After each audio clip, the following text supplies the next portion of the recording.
En la semana pasada iniciamos acerca de el espíritu correcto y los métodos correctos para poder interpretar la Biblia.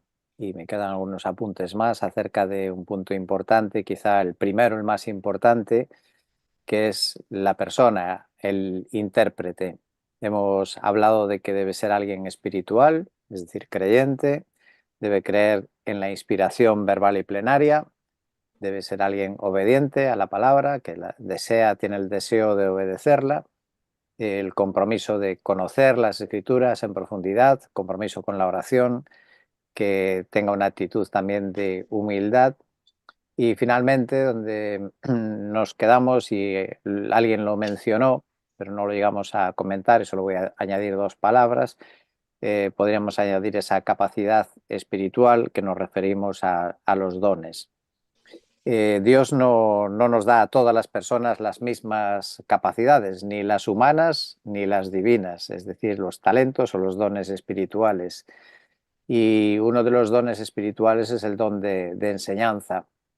Y en particular Pablo, que le da instrucciones a Timoteo, que está pastoreando la iglesia en Éfeso, pues también le dice en el capítulo 2, versículo 2, de cómo tiene que preocuparse de qué personas y preparar ciertas personas para esta labor de la enseñanza.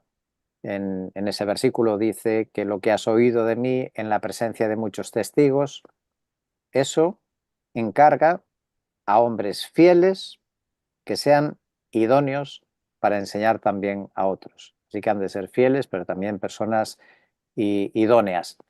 Alguien dijo con razón que la gente no puede obedecer una enseñanza que no entiende. Podemos hablar mucho, si la gente no lo entiende, pues tiene poca utilidad.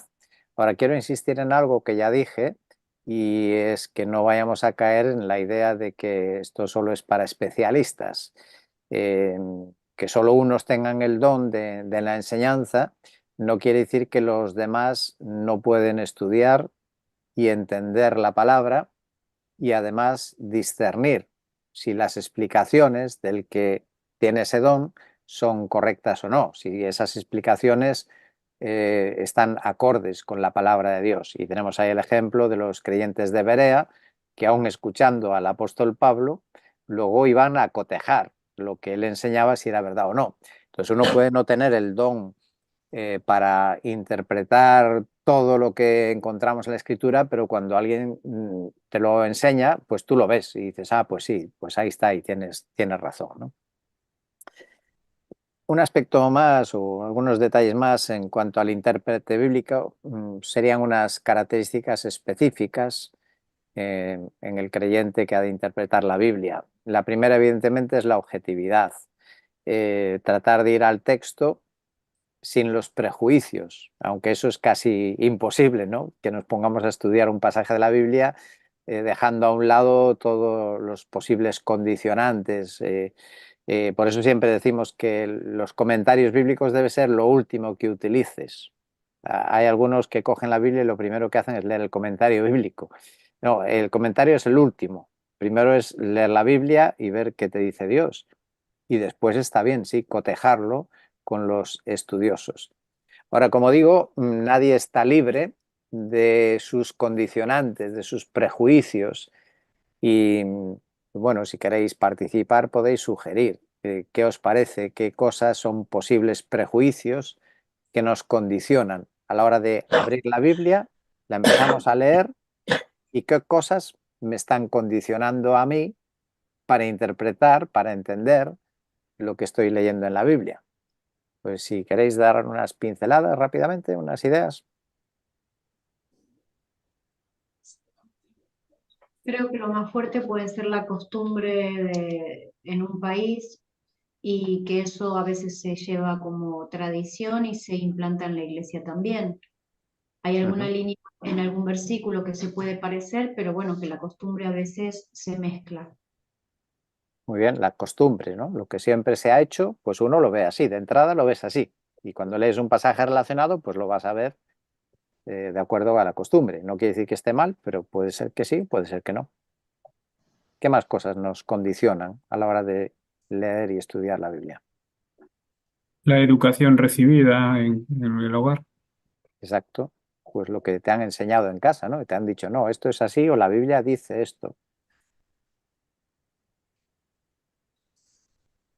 Quizás el momento vital también. Imagina una persona que está en necesidad y le Jehová es mi pastor. Y inmediatamente interpreta que, algo bueno me va a venir, porque Dios me lo va a dar. Y quizás no es algo bueno que Dios te iba a dar, no sé. Ujú. Sí, las circunstancias, ¿no? Que pueden condicionarnos por el ansia, ¿no? de ver una respuesta o lo que deseamos, sí, puede ser.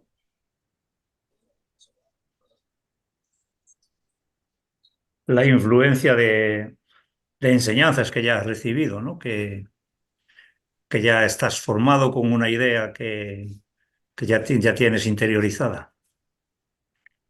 Sí, no solamente en la familia, sino también en la iglesia y también incluso la formación académica, ¿no?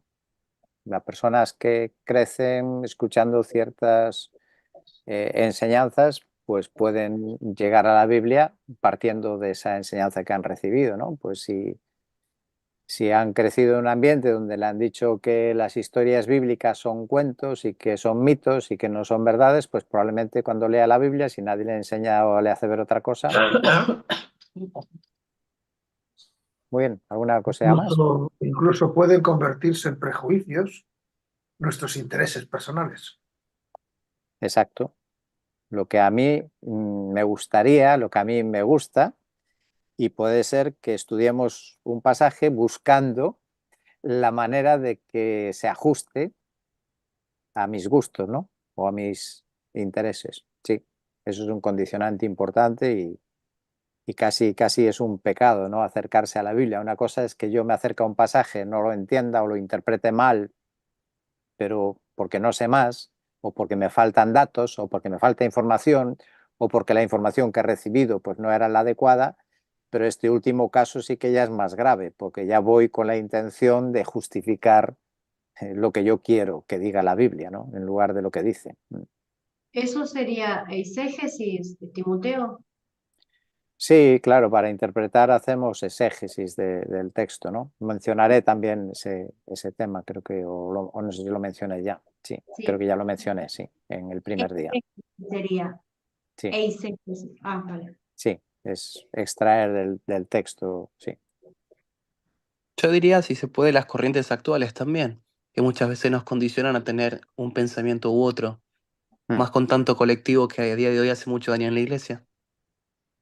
sí, yo creo que sí, que eso nos influye mucho, ¿no? La sociedad en la que vivimos, pues según piensa la sociedad, al final tendemos nosotros a asumir esa manera de pensar y acercarnos al texto bíblico. Bueno, muy buenas aportaciones, ¿no? Yo más o menos tenía así unas cuantas apuntadas, pues eso, la educación, lo que hemos escuchado en la familia, en la iglesia, o lo que nos enseñaron en el colegio, en el instituto, en la universidad, las tradiciones, lo que siempre se hizo, ¿no? Pues das por sentado que es lo correcto. También las lecturas, los libros que lees, las revistas que lees, aunque sean cristianas, pueden ser libros de una tendencia determinada que te van forjando una manera de verlo.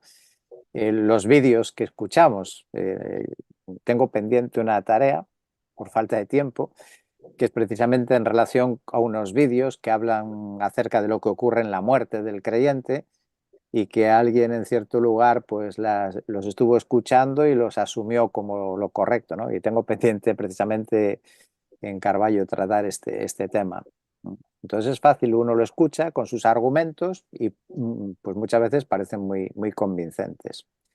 Los amigos pueden presionarnos o hacernos ver las cosas a su manera y, como decía, los gustos personales, las circunstancias, las correctas. Eso significa que una y otra vez cuando abrimos nuestra Biblia tenemos que esforzarnos en tratar de, como si quisiéramos acercarnos en blanco de una manera neutral y tratar de ver qué es lo que me dice el texto, tratar de leerlo como si fuera la primera vez que lo lees, ¿no? Como si nunca lo hubieras leído. Luego está bien, ojalá que llegue siempre a la misma conclusión, lo cual sería una buena señal, pero esa es la manera de intentar acercarnos. La tentación entonces es esta, el peligro, de que nos acercamos ya con nuestras presuposiciones, con nuestros conocimientos. Esos son los errores, por ejemplo, del racionalismo, que ya más o menos indicaba antes, que parte de ese presupuesto de que los milagros no existen. Si tú dices, no, los milagros son imposibles, la ciencia enseña que eso no ocurre, eso no puede ocurrir, pues automáticamente vamos a interpretar los milagros de otra manera, ¿no? Y hay mucha gente que lo hace así, que los toman como cuentos, como ilustraciones, pero no como hechos históricos reales. Y eso, como alguien dijo, ¿no?, de las circunstancias corrientes actuales, creo que eso está entrando también en la Iglesia. A veces detecto personas que ya se están inclinando por descartar casi lo sobrenatural. Y la otra vía, de la cual estaremos hablando también después, es el dogmatismo, es decir, que partimos de los dogmas, de las creencias, y adaptamos la interpretación a esas creencias que ya tenemos. Y por eso os pongo ahí un ejemplo, ¿no? ¿Cómo interpretas Mateo 10:22, ese versículo que dice, el que persevere hasta el fin será salvo? ¿Qué crees que quiere decir ese versículo? ¿Cómo lo interpretas? ¿Queréis opinar?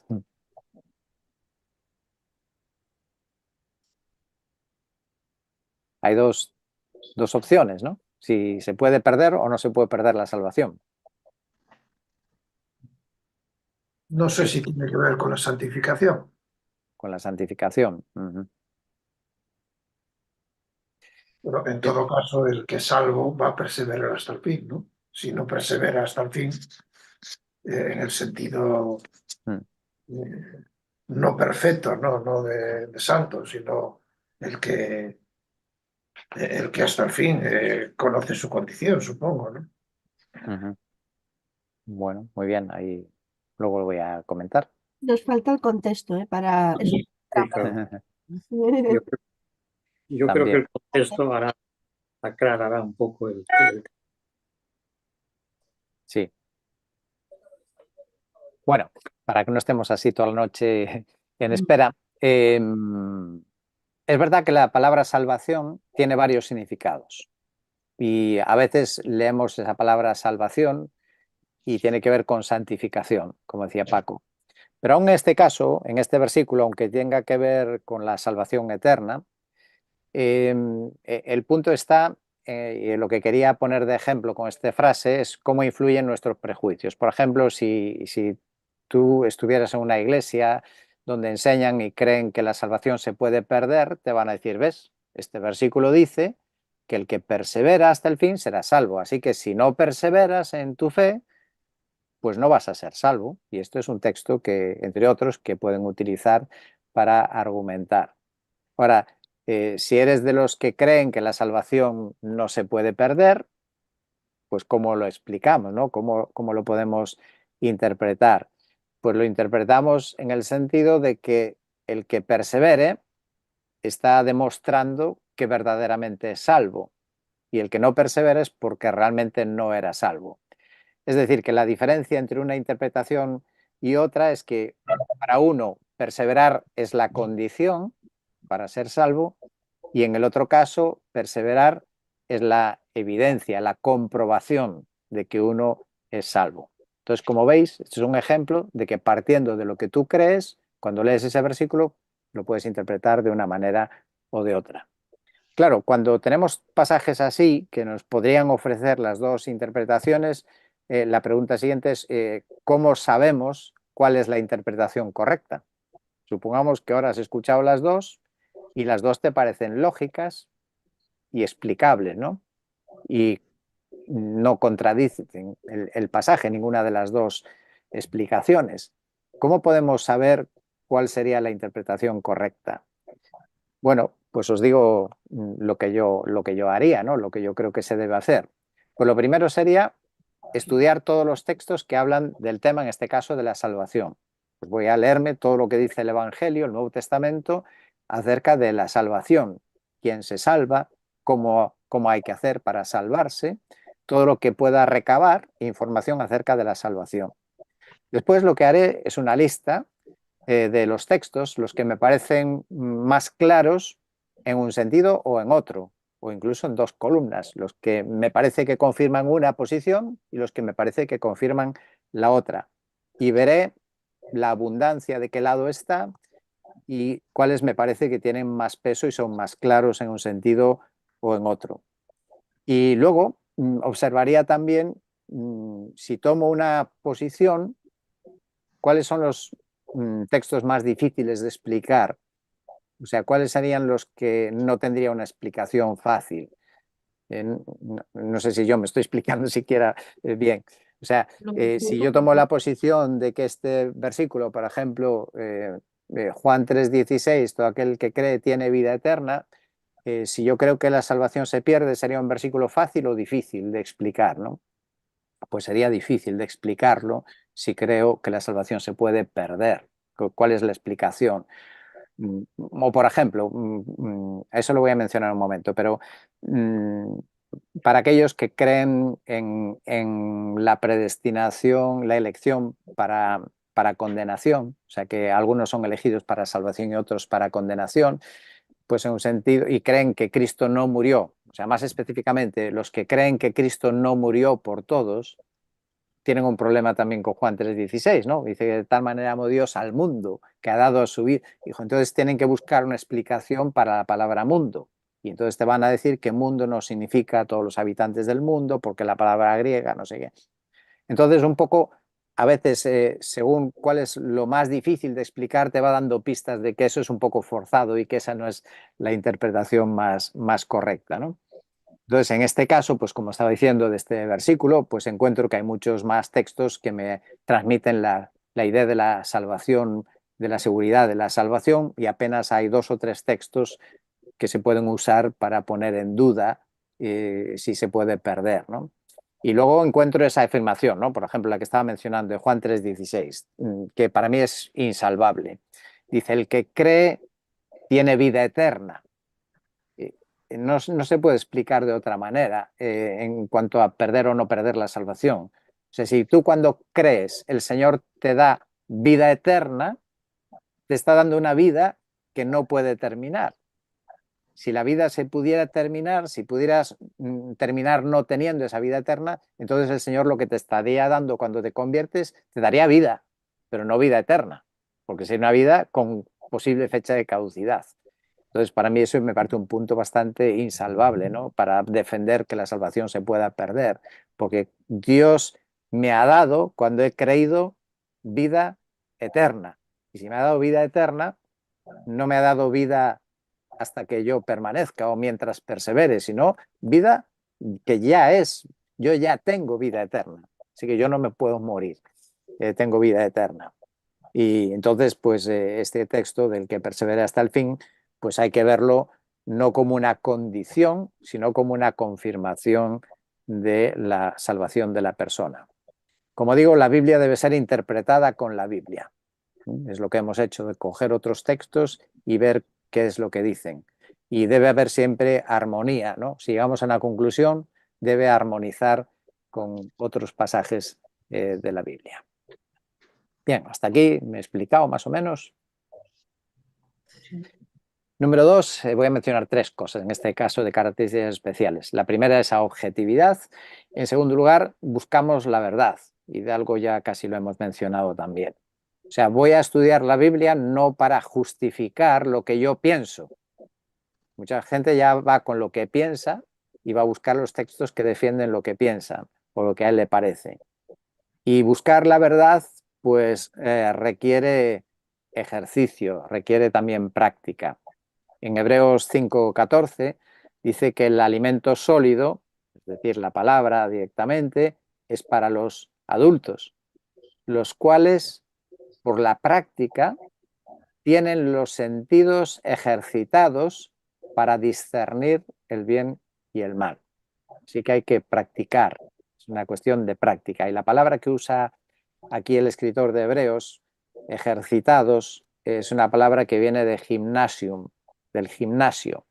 Y eso nos habla de un programa de ejercicios disciplinado. Entonces, la interpretación bíblica no se llega así de la noche para la mañana. para interpretar bien un pasaje. Y como digo, hay que leerse como mínimo todos los versículos que hablen del tema. Y eso son horas de trabajo muchas veces, no se resuelve en unos minutos. Antes citaba el caso de los de Berea, ¿no? Escuchando a Pablo, pero dice que después escudriñando diariamente las escrituras para ver si estas cosas eran así. Y realmente es una búsqueda de la verdad que nunca es suficiente, esa búsqueda, ¿no? Cuanto más sabemos, yo por lo menos mi experiencia es que cuanto más sabemos, más somos conscientes de cuánto nos falta por saber, de cuánto nos queda por saber. Y un tercer aspecto importante personal sería la disciplina personal. ¿Por qué? Pues porque el estudio bíblico tiene competencia. Y lo vemos hoy, ¿no? Ya entre los que están aquí y otros que a lo mejor podrían estar y no están. ¿Por qué? Porque hay competencia. Competimos con otros atractivos, con otras ocupaciones, otras cosas en las que invertir nuestro tiempo. Y entonces escogemos si queremos estar en el estudio bíblico, si queremos tener tiempo para estudiar la Biblia o si lo queremos para hacer otras cosas. Y un segundo problema que afrontamos a la hora de estudiar la Biblia es que hay alguien muy interesado en que no la estudies. Hay un enemigo que no quiere que estudiemos la Biblia. Pues ¿por qué? Pues porque si estudia la Biblia, ese sabe que es el arma que lo puede derrotar. El arma de la palabra es la que derrota al enemigo. Entonces, ¿qué podemos hacer? Pues sugiero que es importante establecer hábitos. Establecer un hábito. Los seres humanos somos animales de costumbres y nos ayuda, cuando tenemos un hábito, es fácil que no te olvides de hacer algo. Los hábitos nos ayudan a mantenernos haciendo lo correcto, a no olvidarnos de lo que tenemos que hacer. Y ese hábito de estudio pues significa que mi hábito de estudiar la Biblia no debe ser, el otro día hablaron de este tema, voy a estudiar entonces en la Biblia. Está bien, hay que hacer eso. Pero no estudio solo para responder a un tema que ha surgido, o no estudio solo porque tengo que predicar, o no estudio porque mañana tengo que dar una clase bíblica y entonces tengo que estudiar la Biblia. Evidentemente, para eso hay que estudiar, pero debe ser un hábito continuado de estudiar por estudiar, abrir la escritura y estudiarla.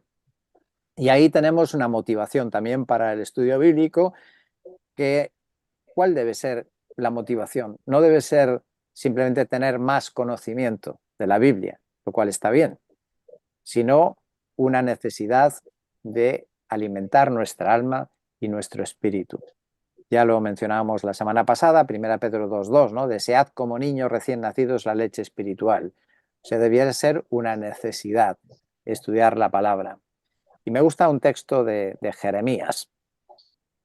Lo tenéis aquí en dos versiones, una más traducción más literal y otra es la nueva traducción viviente que actualiza y a veces ayuda a comprender. Y en Jeremías 15 dice el profeta: cuando se presentaban tus palabras, es decir, la palabra de Dios, yo las comía. Y tus palabras eran para mí el gozo y la alegría de mi corazón, porque se me llamaba por tu nombre, oh Señor Dios de los ejércitos. Que ahora lo leo en esta otra traducción. Cuando descubrí tus palabras las devoré. Habla de ese ansia, ¿no? De apropiarse, de conocer y asimilar la palabra. Y dice, son mi gozo y la delicia de mi corazón, porque yo llevo tu nombre, oh Señor Dios de los ejércitos celestiales. Entonces ese ansia, ese deseo por la palabra, que es fuente de gozo y de alegría, y la idea es verlas como las palabras de ese ser amado, de alguien al que nos agrada escuchar, que necesitamos escucharle, y es las palabras de aquel a quien yo pertenezco. Eso es lo que dice esa frase, que quizá resulta un poco más oscura, ¿no? Porque se me llamaba por tu nombre o porque yo llevo tu nombre. La idea es que perteneces a Dios y por eso tienes el anhelo de escuchar a Dios por la relación que tienes con Él. Qué triste, ¿no? Cuando por siglos la Biblia fue prohibida, privada, impedida de ser leída por la gente en su idioma. Pero peor todavía, casi aún es más triste, cuando la tenemos a disposición y sin embargo no la leemos. Bueno, esas eran algunas cuestiones acerca de la importancia de la persona que va a interpretar la Biblia, ¿no? Que estas son cosas que nos deben ayudar.